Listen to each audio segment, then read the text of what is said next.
11월 7일 금요일 UL 유로파리그 축구 분석 시작하겠습니다. 모든 경기 분석은 네이버 카페에서 확인 바랍니다. 레인저스는 전통적인 4-2-3-1 포메이션으로 밸런스를 유지하며 중앙보다는 측면에서 공격의 활로를 찾는 팀이다. 미옵스키는 최전방에서 타깃 역할을 수행하며 세컨드볼 연결과 제공권 싸움에서 팀의 공격 기점을 만들어낸다. 가사마는 순간적인 스피드로 측면 공간을 파고들며 전진 패스를 통해 박스 안쪽에서 마무리 역할을 맡는다. 아스가르드는 미드필드 라인과 공격 라인을 잇는 링크맨으로 볼 배급의 흐름을 안정적으로 이어간다. 하지만 레인저스는 전방 압박 이후에 리커버리가 느리고 수비 전환 시 중원 강역이 벌어지는 약점이 있다. 그래서 상대가 빠르게 전환을 시도하면 수비 블록이 흔들리고 세컨드 지역에서의 커버 타이밍이 어긋난다. 결국 이 경기에서는 전방 압박의 효율과 미드필드 밸런스 유지가 핵심이 될 것이다. AS 로마는 3-4-3 포메이션을 기반으로 하여 양쪽 윙이 활발히 전진하며 공격 전개에 깊이를 더한다. 펠레그리니는 측면 터치라인을 따라 클래식한 윙어 형태로 침투에 들어가며 상대 수비를 넓게 벌려 공간을 만들어낸다. 그의 드리블과 크로스 타이밍은 정교하며 이 과정에서 박스 안쪽에 자리 잡은 퍼거슨에게 컷백 형태로 정확한 어시스트를 공급할 가능성이 높다. 퍼거슨은 제공권과 위치 선점이 탁월해 한 번의 컷백 찬스만으로도 경기 흐름을 바꿀 수 있는 결전형 스트라이커다. 코네는 중원에서 템포를 조절하며 전환 타이밍을 잡아주는 조율자 역할을 한다. 이 조합은 측면 돌파 컷백 중앙 마무리로 이어지는 로마 특유의 전형적인 공격 루트를 완성한다. 특히 전환 속도가 빠르고 공격 전개 시 볼 점유율이 높아 세컨드 찬스 창출 빈도도 높다. 그래서 로마는 전술적으로 한 템포 앞선 움직임으로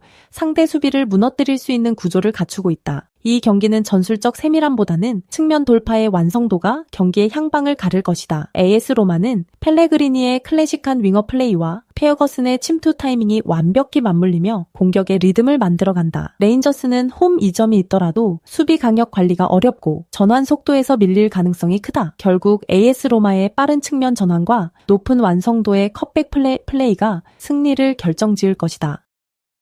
베티스는 이번 시즌 들어 하프 스페이스 침투 패턴이 완전히 정착된 팀이다. 에르난데스는 이선에서 유연한 움직임으로 상대 수비를 끌어내며 공격의 시발점을 만든다. 에잘줄리는 모로코 대표팀에서 다져진 드리블 감각과 순간적인 속도 변화를 통해 수비 간격을 찢어놓는다. 그는 측면에서 하프 스페이스로 파고드는 타이밍이 날카로워 수비수 2명을 동시에 흔드는 움직임이 많다. 플레이메이커 파블로 포르날스는 이러한 움직임을 전제로 세밀한 스루 패스를 찔러 넣으며 공격 루트를 완성한다. 결국 에잘줄리와 포르날스의 콤팩트한 연계가 페널티 박스 측면 공간을 효율적으로 공략하는 핵심 축이다. 또한 베티스는 전방 압박 이후 2차 전개에서 미드필더 간 강력여 유지가 뛰어나며 공격 리듬이 끊기지 않는다. 홈에서는 전진 라인을 유지하며 세컨드 찬스를 꾸준히 확보하는 팀으로 경기 주도권을 초반부터 쥘 가능성이 높다. 결국 베티스의 공격 전개는 빠른 템포 속에서도 조직적인 완성도를 잃지 않는다는 점이 강점이다. 리옹은 포메이션은 같지만 공격의 무게중심이 다소 느리게 이동하는 편이다. 사트리아노는 타깃형 스트라이커로서 제공권은 강하나 박스 밖에서의 영향력은 제한적이다. 슈울츠는 왼쪽 측면에서 활발히 오버래핑하지만 수비 전환 시 커버 타이밍이 늦어 뒷공간이 노출된다. 테스마는 빌드업 상황에서 볼을 점유하려 하나 강한 전방 압박을 만나면 쉽게 패스 방향을 잃는다. 결국 리옹은 공격 전환 속도가 늦고 수비 라인의 강력, 유지가 흔들리며 실점으로 직결되는 장면이 많다. 특히 베티스의 하프스페이스 침투를 대응할 만한 전술적 대응책이 부족하다. 중앙 수비수들이 풀백 커버를 나서면 박스 중심부가 비고 반대로 안쪽을 조이면 측면이 열리는 구조다. 결국 리옹은 수비 선택의 딜레마에 빠질 가능성이 높고 그 균열을 베티스가 적극적으로 활용할 것이다. 베티스는 에잘줄리와 포르날스의 유기적인 영예로 하프 스페이스를 지배할 것이다. 리옹은 전환 속도와 수비 협응에서 약점을 드러내며 후반으로 갈수록 실점 가능성이 커진다. 결국 베티스가 홈의 리듬과 전술적 완성도를 바탕으로 리옹의 포백을 완전히 제압하며 승리를 가져갈 가능성이 높다. 아스톤 빌라는 4-2-3-1 전형을 유지하며 전방 압박과 중거원 장악력을 동시에 추구하는 팀이다. 와킨스는 폭발적인 스프린트와 공간 침투 타이밍으로 상대 뒷공간을 흔드는 스트라이커다. 그는 단순히 문전 대기형이 아니라 하프라인 아래까지 내려와 영예를 주도하며 공격의 리듬을 만든다. 맥기는 세컨드 라인에서 템포를 조절하고 페널티존 근처에서는 정확한 인프런트 킥으로 직접 득점을 노린다. 틸레만스는 하프스페이스에서 중거리 슈팅각을 만들어내며 킥 각도 조절 능력이 탁월하다. 특히 맥긴과 틸레만스는 프리킥 전담으로 페널티 박스 근처에서 직접 감아차는 인프런트 킥이 위력적이다. 빌라는 이러한 세트피스 루트를 경기 내내 반복적으로 시도하며 상대의 집중력이 떨어지는 순간 득점을 완성할 가능성이 높다. 또한 홈에서의 템포 유지가 탁월해 점유율을 높게 가져가며 상대의 체력 부담을 가중시킬 것으로 보인다. 결국 빌라는 경기의 속도와 리듬을 완전히 자신들의 페이스로 끌어당길 준비가 되어 있다. 마카비 텔아비브는 4-2-3-1 구조 속에서 안정적인 수비를 기반으로 역습을 노리는 팀이다. 니콜라이스쿠는 페널티 박스 안에서의 위치 선정이 날카롭지만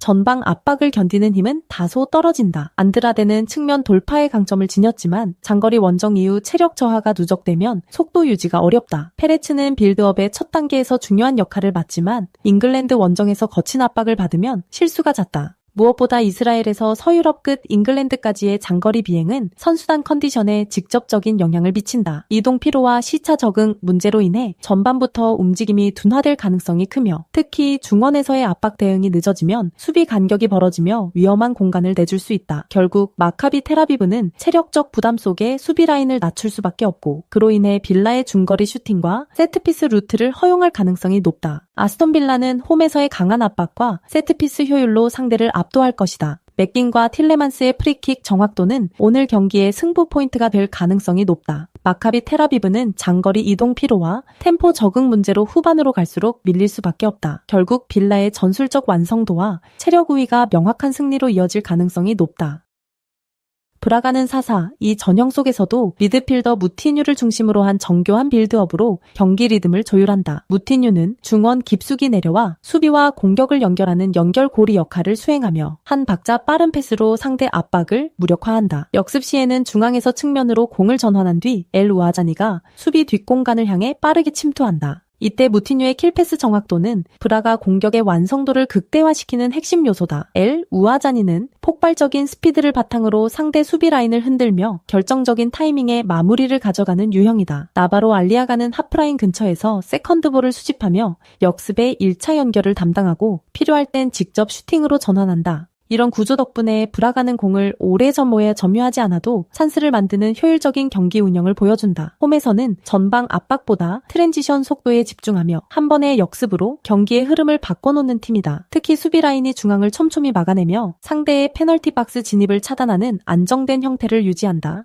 KR 창크는 이토 주냐의 측면 스피드를 앞세워 돌파를 시도하지만 중앙 전개가 단조롭다. 오형유는 포스트 플레이의 강점을 보이지만 지원 라인이 늦어 박스 안에서 고립되는 장면이 잦다. 흐로소브스키는 중원에서 빌드업을 조율하지만 브라가의 압박이 강해질 경우 전진 패스 정확도가 떨어진다. 특히 행크는 수비 전환 속도가 느려 상대의 롱패스 한 번에도 라인 강력이 쉽게 벌어진다. 이로 인해 중원 커버가 늦고 세컨드볼 경합에서도 밀리는 장면이 자주 연출된다. 또한 풀백들이 오버래핑 타이밍을 자주 놓치며 뒷공간 노출이 심화되는 패턴이 반복된다. 이 구조는 브라가의 역습 전개에 치명적인 약점으로 작용할 가능성이 높다. 행크가 중원 주도권을 확보하지 못한다면 전체적인 경기 흐름이 브라가의 템포에 휘말릴 확률이 크다. 이 경기는 브라가의 역습 구조가 완성도를 보여줄 수 있는 무대다. 무티뉴의 패스 타이밍과 엘 우아자니의 침투 속도가 경기의 핵심 변수가 될 것이다. 행크는 중원 압박에서 밀릴 경우 빠르게 균형을 잃고 역습 한 방에 흔들릴 가능성이 높다. 결국 브라가는 효율적인 빌드업과 한 번의 결정적인 역습으로 홈에서 승리를 거둘 가능성이 높다.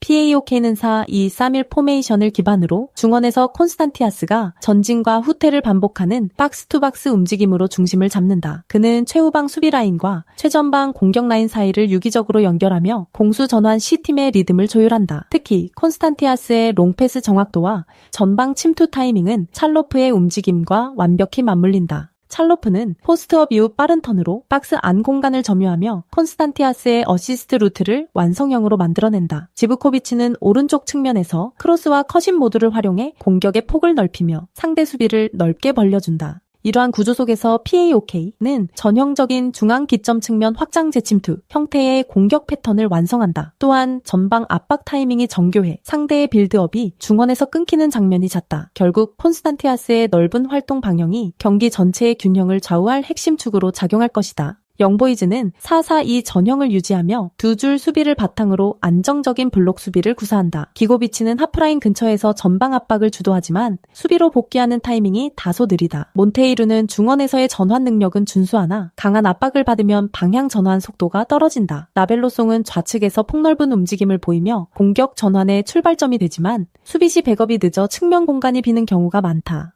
특히 수비 라인이 지랑쿠 중앙 집중형으로 밀집돼 있어 박스 외곽에서의 커버가 불안정하다. 이로 인해 PAOK의 이선 침투나 콘스탄티아스의 롱볼 한 방에 뒷공간이 열릴 가능성이 높다. 또한 세컨드볼 대처에서 미드필더 라인의 반응이 느려 전반적으로 중원 주도권을 빼앗길 위험이 있다. 영보이즈가 경기 초반부터 라인을 내린다면 공격 전개가 단조로워질 가능성도 크다. PAOK는 콘스탄티아스의 전진성과 찰로프의 침투 타이밍이 완벽히 맞아떨어지며 공격의 완성도를 높이고 있다. 지브코비치의 측면 지원이 더해지면 상대 수비는 공간을 지키기 어려워진다. 영보이즈는 라인 강력 유지가 불안해 중원 압박에 흔들릴 가능성이 높다. 결국 콘스탄티아스의 박스투박스 활약이 중심이 되어 PAOK가 홈에서 경기를 완벽히 지배할 것이다.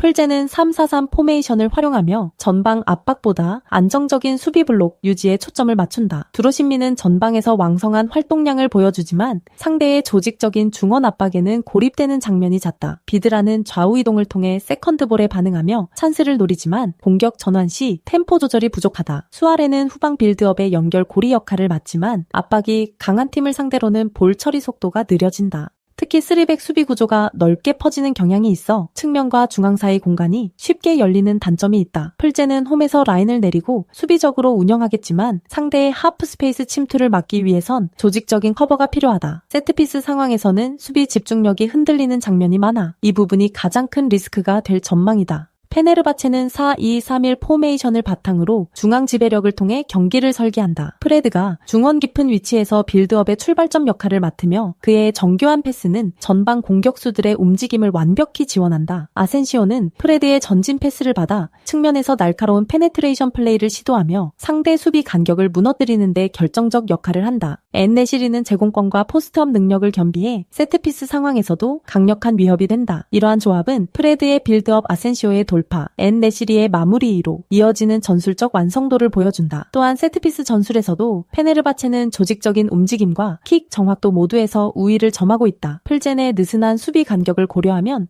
코너킥이나 프리킥 상황에서 실점 가능성이 높다. 이 경기는 조직력과 전술 완성도의 차이가 분명히 드러나는 흐름으로 이어질 것이다. 페네르바체는 프레드의 정교한 패싱과 아센시오의 돌파, 그리고 엔네시리의 마무리가 맞물리며 공격의 삼각축을 완성한다. 풀제는 수비 블록을 유지하겠지만 빠른 템포 전환과 세트피스 대응에서 흔들릴 가능성이 크다. 결국 경기의 균형은 프레드의 리듬에서 출발하고 그 리듬을 잡은 페네르바체가 원정에서도 승리를 가져갈 것이다. PAOK는 콘스탄티아스의 전진성과 찰로프의 침투 타이밍이 완벽히 맞아떨어지며 공격의 완성도를 높이고 있다. 지브코비치의 측면 지원이 더해지면 상대 수비는 공간을 지키기 어려워진다. 영보이즈는 라인 강력 유지가 불안해 중원 압박에 흔들릴 가능성이 높다. 결국 콘스탄티아스의 박스투박스 활약이 중심이 되어 PAOK가 홈에서 경기를 완벽히 지배할 것이다. 페렌츠바로스는 4-2-3-1 전술 구성을 단단하게 유지하며 압박 전환과 역습 전개가 모두 날카롭다. 중앙 미드필더 조셉이 인터셉트 타이밍을 정확히 잡고 즉시 전방으로 볼을 공급한다. 이때 핵심 플레이메이커 카니초프스키가 역습의 중심축 역할을 맡는다. 그는 압박을 끌어내면서 순간적으로 수비 뒷공간으로 날카로운 킬패스를 투입한다. 이 패스가 통과되는 순간 발빠른 공격수 바르가가 육상 선수급 스피드로 상대 뒷공간을 파고든다. 결국 페렌츠바로스는 단 3부터 4개의 패스로 전환을 완성하며 골키퍼와 1대1 찬스를 만드는 장면이 자주 나온다. 이들의 역습 구조는 단순히 빠른 공격이 아니라 인터셉트 이후 결정적인 타이밍의 패스로 완성된다. 또한 중원에서의 압박 후 곧바로 이어지는 전환이 매끄러워 루도고레츠의 수비 블록이 정비될 시간을 주지 않는다. 페렌츠바로스의 전방 압박은 짧고 강하며 역습 한 번이 곧 득점으로 직결될 가능성이 높다. 루도고레츠는 4-1-4-1 포메이션을 기반으로 안정적인 수비 라인을 유지하려 하지만 전환 속도가 느리다. 수비형 미드필더 칼록이 1차 빌드업을 맡지만 상대의 하이프레싱을 받으면 볼 순환이 급격히 둔화된다. 마차도는 측면에서 드리블 돌파를 시도하지만 전환 타이밍이 늦어 중앙 연계가 끊기는 경우가 잦다. 카이오 비달은 공격적인 움직임을 보이지만 수비 시 복귀가 늦어 좌우 밸런스가 흔들린다.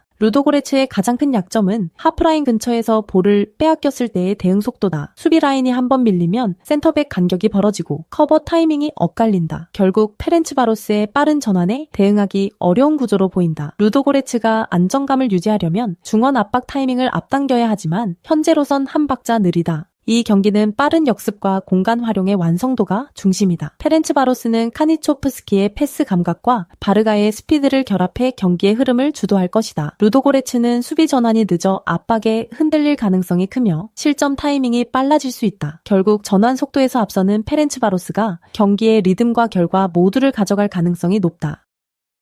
볼로냐는 4-2-3-1 포메이션을 기반으로 중앙 미드필더 오드가르드를 중심으로 한 스윙 전환 전술을 적극 구사한다. 그는 좌우로 패스를 뿌리며 상대의 수비 라인을 흔들고 그 과정에서 포켓 공간을 만들어내는데 탁월하다. 이 스윙 작업은 단순한 사이드 체인지가 아니라 상대의 수비 강역을 미세하게 벌려 그 틈을 찌르는 고도화된 전개 방식이다. 오드가르드가 전환 타이밍을 정확히 잡아내면 임모빌레와 오르솔리니가 동시에 포켓 공간으로 침투해 들어간다. 임모빌레는 박스 안에서 결정적인 마무리를 노리며 오르솔리니는 하프 스페이스에서 컷인 후 강한 슈팅으로 공격을 이어간다. 이 구조는 볼로냐가 상대의 중앙 수비를 뒤흔들며 페널티존 근처에서 결정적인 찬스를 만들어내는 패턴으로 이어진다. 또한 오드가르드는 단순한 패서가 아니라 압박을 끌어낸 뒤 빠른 타이밍의 로빙 패스로 전진을 유도하는 능력도 뛰어나다. 이로 인해 전방 공격진이 움직일 수 있는 공간이 넓어지고 세컨드 볼 싸움에서도 자연스럽게 주도권을 가져간다. 볼로냐는 홈에서 이러한 전개가 훨씬 매끄럽게 작동하며 점유율 중심의 전술적 완성도가 돋보인다. 결국 중원에서의 패스 템포와 포켓 공간 활용 능력이 오늘 경기의 핵심이 될 것이다. 브라는 4-3-3 포메이션으로 나서며 헤게볼을 중심으로 한 빠른 전환 공격이 주된 루트다. 피네와 콤비그가 좌우에서 폭넓게 움직이며 찬스를 만들지만 하프라인 이후 볼 전개 속도가 일정하지 않다. 특히 중원 압박을 받을 때 빌드업 실수가 잦아 상대에게 위험 지역에서 세컨드 찬스를 내주는 경우가 많다. 헤게볼은 타겟형 스트라이커로서 제공권에서 강점을 보이지만 볼로냐의 미드필더 라인업 압박에 고립될 가능성이 높다.